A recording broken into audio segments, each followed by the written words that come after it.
Hukum istri meminta mahar tinggi untuk ajang gengsi. Hukum meminta mahar tinggi untuk ajang gengsi. Berikut ini penjelasan Tega Muhammad Umar.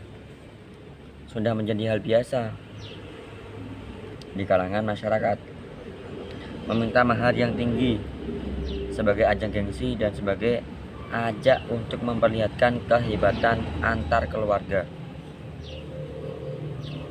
Membuat mahar setinggi-tingginya agar tidak ada ucapan masyarakat yang menjurus pada merendahkan akibat mahar terlalu rendah.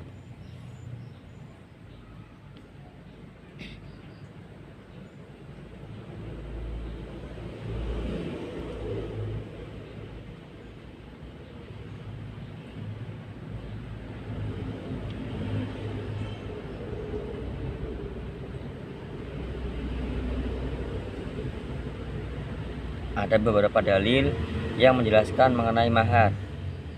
Di antaranya seperti surat An-Nisa. Artinya, berikanlah mas kawin atau mahar kepada wanita yang kamu nikahi sebagai pemberian dengan penuh kerelaan. Kemudian, jika mereka menyerahkan kepada kamu sebagian dari mahar itu dengan senang hati, maka makanlah, ambillah pemberian itu sebagai makanan yang sedap, baik akibatnya. Selain itu, ada beberapa hadis yang menjelaskan terkait mahar. Sebaik-baik pernikahan ialah yang paling murah. Hadis riwayat Abu Dawud. Carilah walaupun hanya berupa cincin besi. Hadis riwayat Bukhari Muslim. Janganlah kalian menginginkan mahar wanita, jika mahar termasuk kemuliaan di dunia atau ketakwaan di akhirat. Tentulah Nabi Shallallahu Alaihi Wasallam paling pertama melaksanakannya.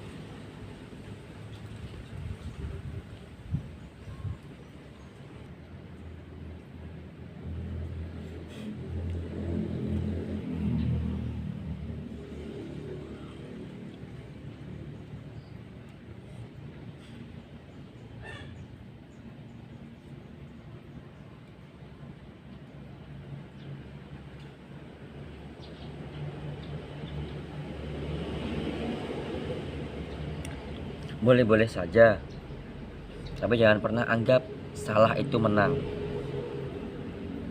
Salah itu pasti kalah, tapi benar yang menang.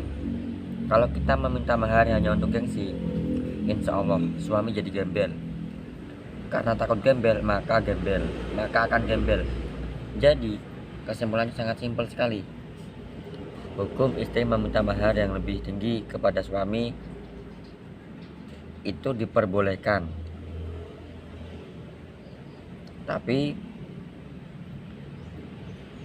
sebaik-baik wanita ialah yang paling murah maharnya.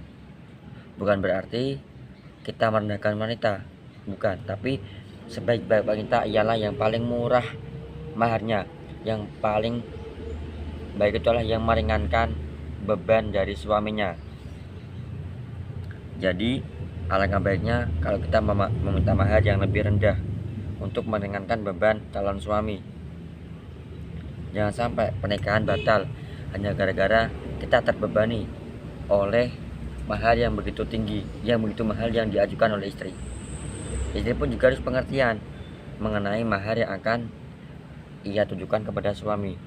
Jadi maka jadilah calon istri yang baik. Ringankan mahar suami, karena mahar tidak akan bisa menentukan kedepannya kalian akan miskin, kaya, bahagia, senang atau gimana. Mahar tidak ada kaitannya dengan kehidupan kalian kedepannya. Maka jadi tidak ada yang perlu dipermasalahkan mengenai mahar. Tidak usah gengsi, toh yang melaksanakan pernikahan kalian, yang melakukan kehidupan antara suami istri kalian juga. Jadi gak usah peduli omongan tetangga atau yang lainnya mengenai masalah mahar. Jadi tetaplah menjadi wanita yang rendah hati, yang murah maharnya, yang meringankan beban suaminya, karena itu adalah sebaik-baiknya perempuan. Boleh-boleh saja kalian mengajukan batasan mahar bila suami menyanggupi dan kalian rasa mahar tersebut yang kalian ajukan tidak terlalu tinggi dan tidak terlalu mahal, jadi hukumnya boleh-boleh saja. Tapi kalian juga harus melihat kondisi sang suami.